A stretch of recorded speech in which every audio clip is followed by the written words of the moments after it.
Hoje é o Dia Mundial da Justiça Social. O combate à desigualdade, a luta por direitos básicos e a construção de uma sociedade mais equilibrada passam pela ação do Estado, pelo enfrentamento das questões raciais e de gênero e pela cobrança dos cidadãos por melhorias. Para falar sobre a realidade brasileira no combate a estas e a tantas outras questões profundas que afetam a nação, eu conversei com o coordenador de Justiça Social e Economia da Oxfam Brasil, Jefferson Nascimento. A população brasileira está muito alinhada com os princípios da justiça social, né? A gente realiza a pesquisa de percepção de desigualdades com a população brasileira e a gente tem uma resposta muito forte a respeito do tema. 85% dos brasileiros acreditam que o progresso do país ele está condicionado a reduzir desigualdade. 87% acha que os governos têm essa obrigação de reduzir desigualdade para que o Brasil possa progredir. Então, acho que existe esse sentimento de que ninguém consegue, a pessoa sozinha ela não consegue estar bem, né? É necessário que todas as pessoas em volta, todo o país esteja também em uma condição de vida boa, digna e com uma garantia de direitos. Então, acho que esses princípios da justiça social é algo que ressoa muito forte nos brasileiros. Então, pensando no papel do Estado, a gente está falando nessas garantias, não dos direitos básicos de educação, saúde, alimentação.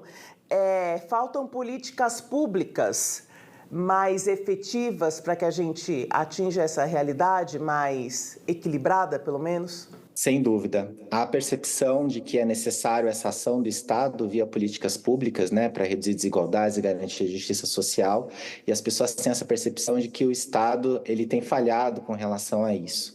Né? Há uma série de elementos que se ligam um pouco a essa questão, entre elas a questão orçamentária. Né? Acho que é importante ressaltar o quanto da justiça social depende de orçamento público, depende de políticas efetivas para a saúde, educação, moradia, assistência social. E isso as pessoas também têm essa percepção de que é necessário ter orçamento para tanto. Né? E acho que esse é um tema desafiador no Brasil de hoje. Jefferson, que barreiras são essas que ainda pavimentam esse cenário de maior injustiça social? Você já citou aí questões econômicas, mas a gente está falando de uma forma mais ampla, de questões culturais, de preconceito, de questões de origem. O que alimenta esse cenário de injustiça? Falando do Brasil, é preciso falar do mundo também nesses termos, mas acho que o Brasil é um caso especialmente importante nesse sentido. É impossível falar em justiça social sem falar em desigualdades, e quando se fala em desigualdades no Brasil, é impossível falar sem mencionar as desigualdades de gênero e de raça. Então, a gente vive num país muitíssimo desigual e cada indicador social, né, que informa um debate a respeito de justiça social aponta para essa extrema desigualdade de gênero e raça. Para ter uma ideia, por exemplo, para falar sobre o tema da pobreza, né, que está vinculado à justiça social, a gente teve, por exemplo, dados do IBGE recentes mostrando que a pobreza caiu de 37% em 2021 para 32% em 2022, uma queda importante nesse período. Mas quando a gente analisa, por exemplo, os dados a respeito de raça, a gente vê que, na verdade, quando a gente considera apenas pessoas pretas ou pardas, essa taxa ela é de 40%. Quer dizer, é 2 vezes superior à taxa de pobreza com relação à população branca.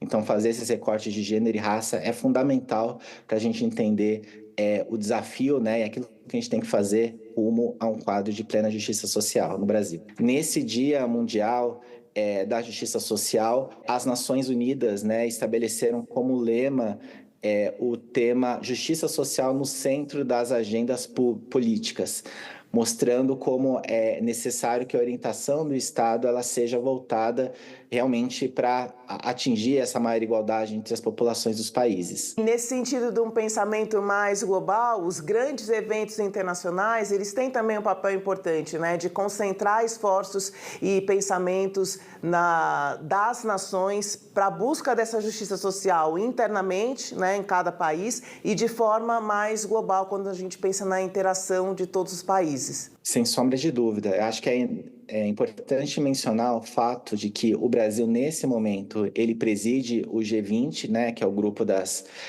maiores economias do mundo. É a primeira vez que o Brasil preside esse grupo. E o tema central dessa presidência brasileira é o combate das desigualdades, também o debate a respeito de mudanças climáticas. Então, acho que é importante mencionar que o Brasil hoje ele desempenha esse papel de tentar pautar também no plano internacional a necessidade de se combater a fome, a pobreza e a desigualdade entre os países também. Então, acho que, né, é muito importante lembrar também do papel que o Brasil tem e os imensos desafios que o Brasil tem, mas, ao mesmo tempo, essa postura propositora, né, de melhora e de um mundo melhor também com relação à justiça social. Num ano, por exemplo, de eleição municipal que a gente tem hoje, né, eleição justamente do nível político mais próximo do cidadão, é necessário que a gente também esteja atento a como os representantes, né, da população vão tratar dessas temáticas, né? Então, a gente está num ano privilegiado para falar sobre o tema de justiça social.